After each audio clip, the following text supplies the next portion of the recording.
Welcome back, listeners, to the Digital Town Crier, where we bring understanding to life's most important conversations.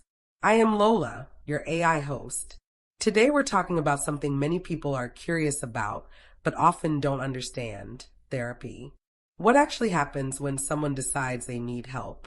What does therapy look like from beginning to end? To help us answer those questions, we're joined by mental health professional and our very own co-host, Gladys Wilson. Welcome, Gladys. Thank you, Lola. I'm so excited to help demystify the therapy process because many people want the support, but they're unsure how to get it. And before we jump in, I want to let everybody know that this is for education purposes only, and we will not be using a real client because one of the hallmarks of going to therapy is confidentiality and HIPAA. That is a great reminder. Confidentiality is very important in the therapeutic relationship. Let's start with a fictional example. Can you walk us through what therapy might look like for someone from beginning to end? Absolutely. So let's meet Sarah. Sarah is a 32-year-old teacher. Over the past year, she's been feeling overwhelmed. She's constantly worried, struggling to sleep, and feeling exhausted. She finds herself snapping at her family members and crying in private. She starts thinking, maybe I need to talk to someone. What's the first thing Sarah does? So Sarah can go to two different routes with this. So since she's a teacher, typically school districts will have an employee assistant program, and they usually will give them that information during the summer when they come in and they're doing all of their employee things with HR and different things like that. So she can call her employee assistant program. One of the benefits of doing that is that you get free sessions. So each program is different, but I've heard of people getting up to four free sessions or up to even six free sessions. So that's one way route to go is to look at her employee assistant program's number, give them a call, and then they'll give her a list of therapists. The other route to go is to look at her insurance. And on the back of your insurance card, there's usually a number you can call, and they'll give you, if you give them your zip code, they'll give you a list of therapists that take your insurance. One last one is Psychology Today, which is one I've referred to a lot in all the time that we've been doing these sessions. When we talked about depression, anxiety, and things like that, at the end I talk about Psychology Today. It's a website where therapists go. It's like a directory for therapists. So therapists will put on their philosophy in counseling. They have their, what insurance they take and, all those different things on there. And you can type in your zip code again, and um, the therapists that are in your area will pop up that are in that Psychology Today listings. So those are the first things she would do, is to think, okay, which one of these routes do I want to take? And all of those routes will get her in touch with a therapist. So when she contacts a therapist and schedules an intake, this is when the nervousness would start, right? So many people, they are nervous at this stage and they're wondering, what if I cry? What if I don't know what to say? What if the therapist judges me? And the good news is that therapists are expecting that. They're expecting the person to be nervous. So Sarah's therapist will be expecting her to be nervous. And so during the first session, it's all about just getting to know each other and understanding why Sarah is seeking therapy, and just spending some time with her and understanding, where she's coming from, what has been going on in her life. And even during the first session, therapists are already trying to assess for strengths. The therapist assessing for strengths already sounds like a good plan. What else happens during the first session? So the therapist will gather some information. So they might ask questions like, what brings you to therapy? How long have you been feeling this way? How are your relationships? How's your sleep? Have you experienced any trauma? What are some of your strengths, like I had mentioned? And so for Sarah, the therapist learns that she's been caring for everyone else but neglecting herself. She's carrying stress from work, family responsibilities, and unresolved grief from losing her mother 2 years earlier. So, what does the therapist do with that information? So, just before I answer that, Lola, I want our audience to know if you're listening to this and you have some questions, please drop those questions in the comments and I will be happy to respond and answer your questions.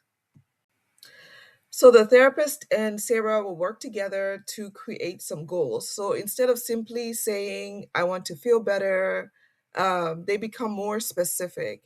So reduce symptoms of anxiety, improve sleep, learn healthy coping skills, process grief, improve work life balance.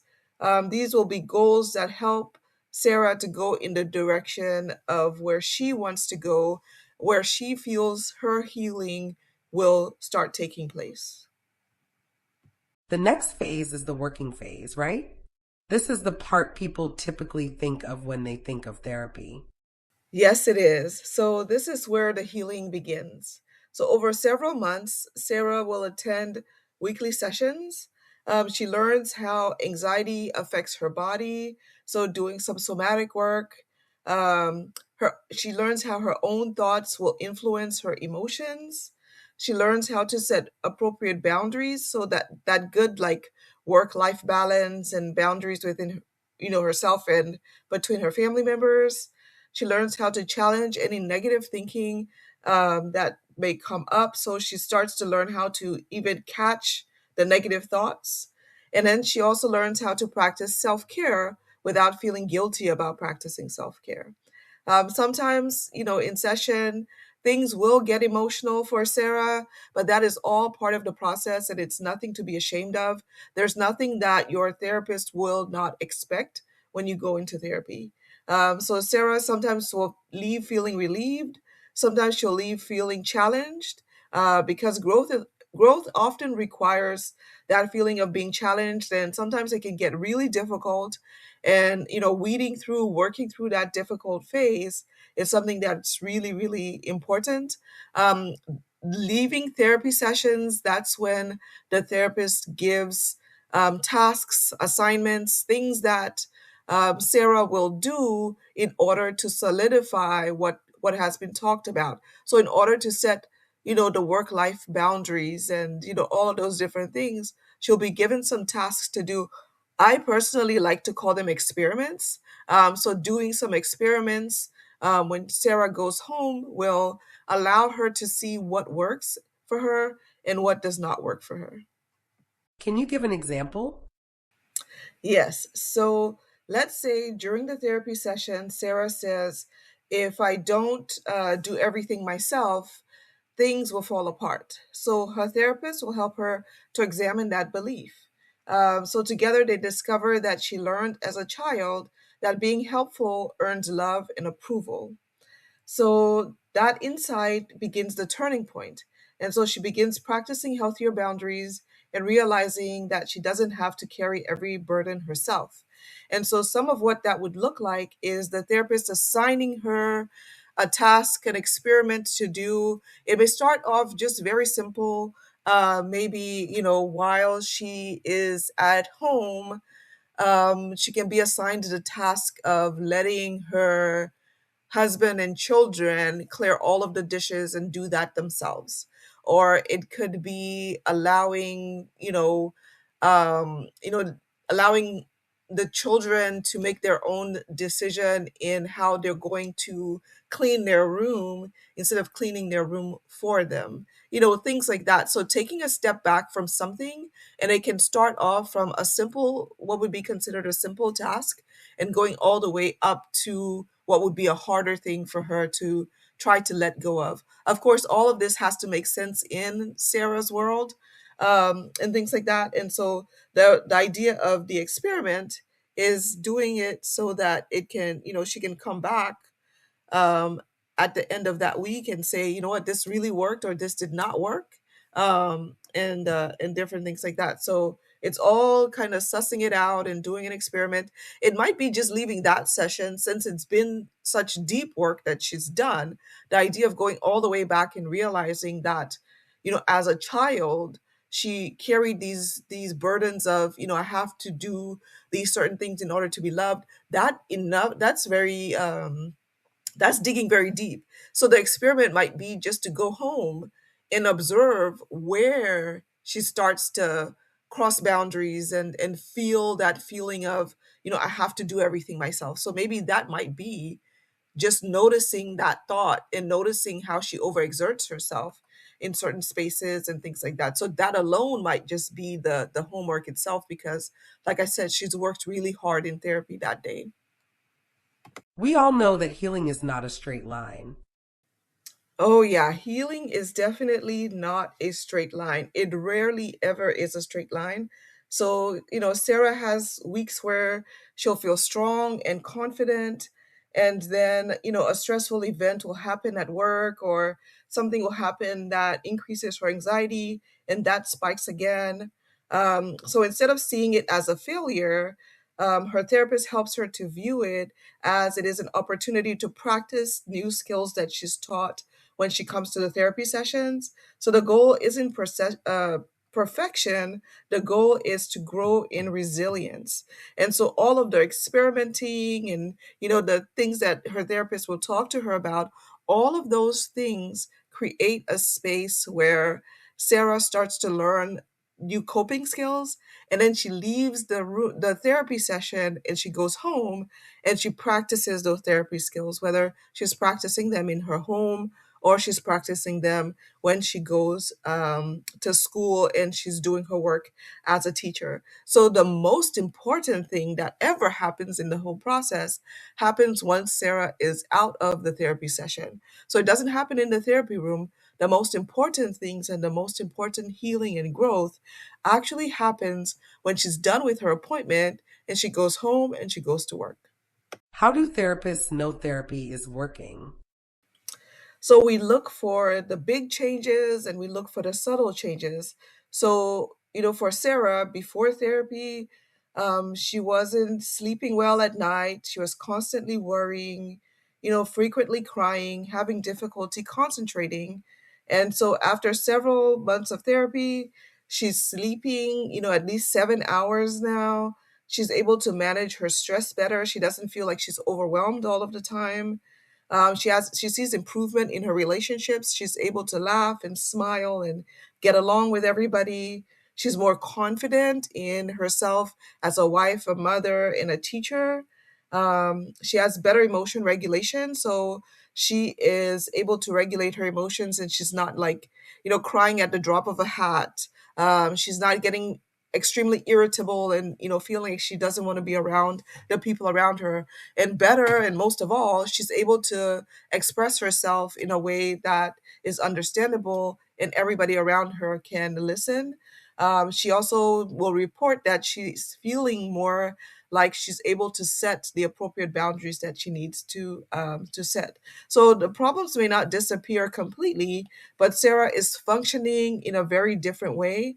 And the biggest thing is she's proud of the way that she's functioning. She's proud of the way that she's reacting to all of the situations and the things that are going on around her. So, Sarah has done a lot of hard work, and she feels like her life is more manageable. What happens next? So, this is the stage where we go all the way back and we look back at the beginning and we see the goals that Sarah had set for therapy. So, when we look at the goals that Sarah has set for therapy and we can check them off, and she can say, you know what, here's a goal I set and I think I'm doing really well. Here's another goal I set and I think I'm doing very well. Once all of those boxes are checked, then we enter what we call the termination phase. So in therapy, termination simply means ending the treatment in a healthy and planned way. And so if so here's a little thing. So if Sarah had gone through the employee assistant program at work, one of the things that that program does is it'll restart every time the person is working on something different, something new. And so sometimes, you can always go back to your employee assistant program and say, hey, I know that when I first started, here's the diagnosis I had, or here are some of the goals that I set. Here's something new that came up as a result of being in therapy. And so then the employee assistant program will give a new set of like free sessions for the new thing that they're working on. So during the termination process, Sarah and the therapist will look at the goals and her achievements, the skills that she's developed, um, you know, look for any extra resources or anything like that that she may need. And then they do a planning session that says maybe, our next two sessions will be the termination session.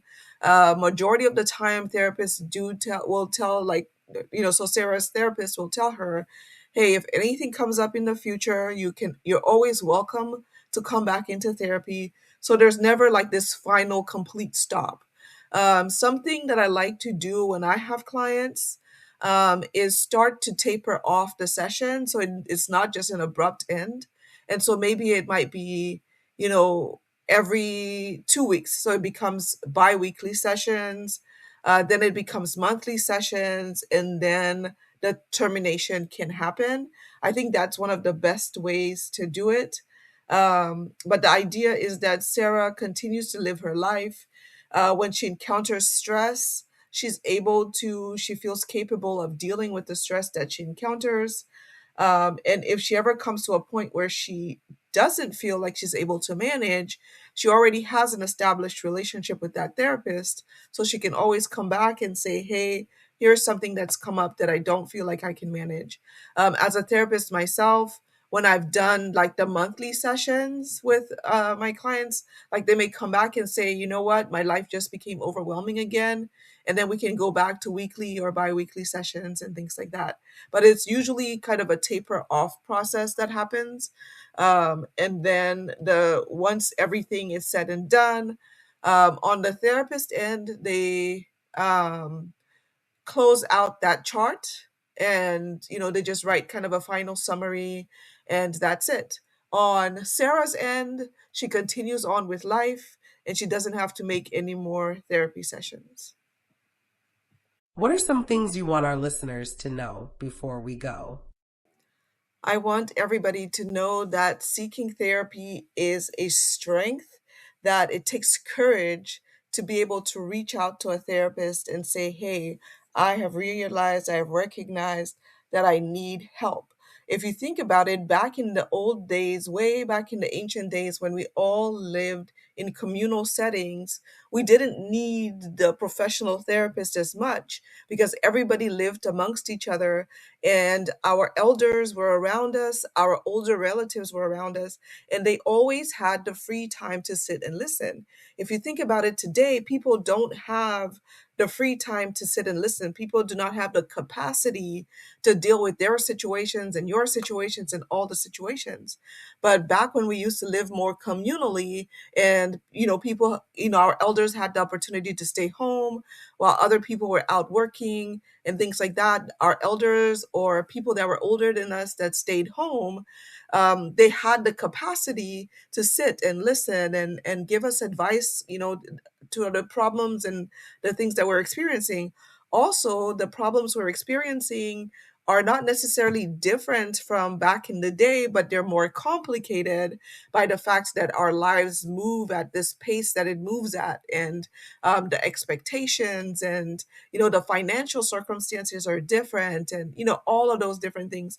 So I'll encourage you, if you think that there's something going on, if you're experiencing anything, whatever that is, reach out to a therapist. I usually tell people in any transitional phase in life, we need therapy, or a therapist can be available to help you through that transition. So the transition from middle school to high school, there might need to be some therapy going on. From high school to whatever is going to go on for the rest of your life.